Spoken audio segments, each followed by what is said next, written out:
Hello, everybody. It's me, Mechanic Dave. This time we are going to be doing a little bit of work underneath the hood of the car.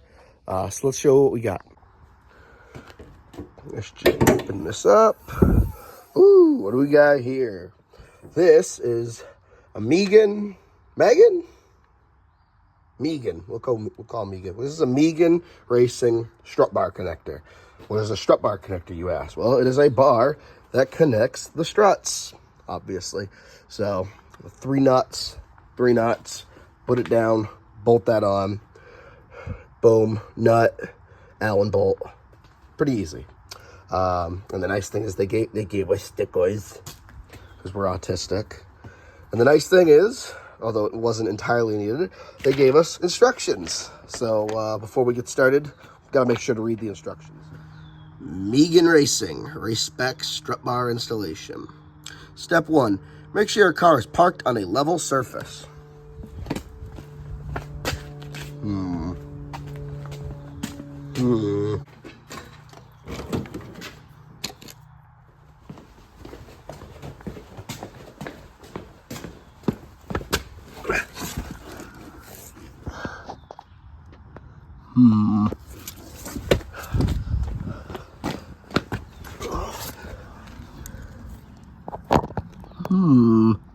Yeah, I'd say it's pretty close to level.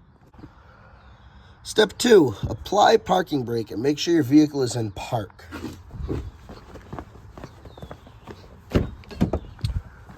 It's in gear. I don't have a park.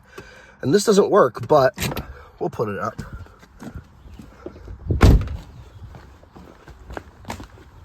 Step 3, remove the nuts on the strut tower that secure the upper portion of the struts on both sides. They are talking about these guys. I think those are like 14 millimeter, maybe? I don't know. Haven't measured yet. And the Cornwall socket says 14 millimeter, which I guarantee is going to be the nut size for that. So, remove.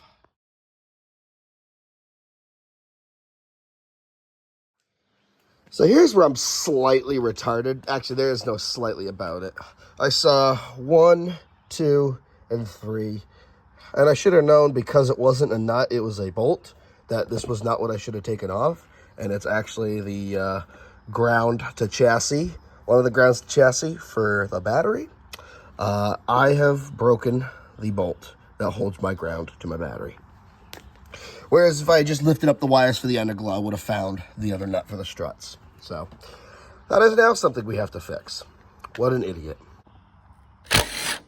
Hey, look at that. Came right out. Well, color me stupid, but I had to put it there. There was no other choice, really, other than drilling a self-tapping screw into there, which I kind of didn't want to do.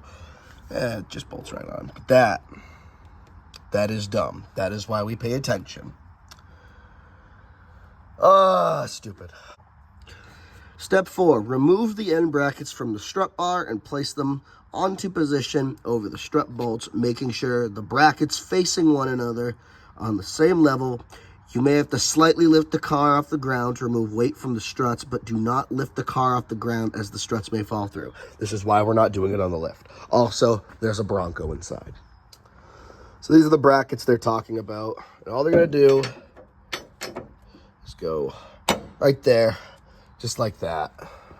And same for the other side. The other side might be a little tricky just because of where all this underglow stuff is, but if we move all these wires up and everything, kind of snake it underneath, no problem right there.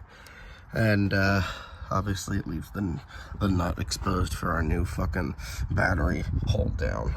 God, that's so stupid. I'm so upset with myself. Okay, with all the nuts in place on the passenger side, I am realizing that I'm eventually going to have to figure something out with the catch cam bracket that I have mounted there, because that's just not going to work.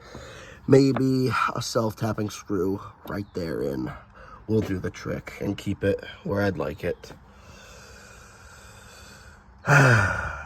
Nobody ever said this would be easy. Honestly, probably what I should have just done in the first place. literally stays in the same area. Hoses stay in the same area. Whatever. All right. Now on this area, because of where I put the battery hold down, it doesn't sit flush. Maybe if I flip it on the bracket. I really don't want to change. I just fixed my subwoofer settings. I'm sure it'll get pushed down. All right, as I torqued it down, I saw this side lift up a little bit. So I'm hoping it won't be too much of an issue when I go to put the center bar in. So we'll burn that bridge when we cross it. Step 5, with the hardware removed, install the strut bar onto the brackets and install hardware to a finger-tight position. All right. Seems pretty legit. Wait a minute. Oh no, the instructions! Get the fuck back here. Not allowed to leave until I say so. Noise. Noise. Noise. Noise. Fucking mint. Tighten the Allen head bolts that are going through the bracket that secure the strut bar to the brackets. All right. So I had the foresight of looking at it. The Cornwall 8mm. They're 8mm bolts. Got that in there, and then a 14 wrench on the back. Tighten it down. Always making sure that the lock washer is on the nut side, even though they have the grooves in there to lock the nuts themselves. But hey, who am I to argue? And the other side, making sure that the underglow wires don't get pinched. Oh, hello. All right. Everything is now tightened. Everything is out of the way and in place. That bar ain't going nowhere. All right. Time for the final 2 steps. Test drive car on a closed street, making quick turns, starts and stops. I'm good at that. After observation and no faults, you may drive the vehicle on public highways, observing all traffic laws and SAF. All right, I can observe SAF.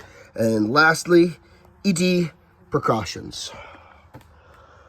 I don't know how I'm going to do ED precautions, but I can make quick turns and drive like that.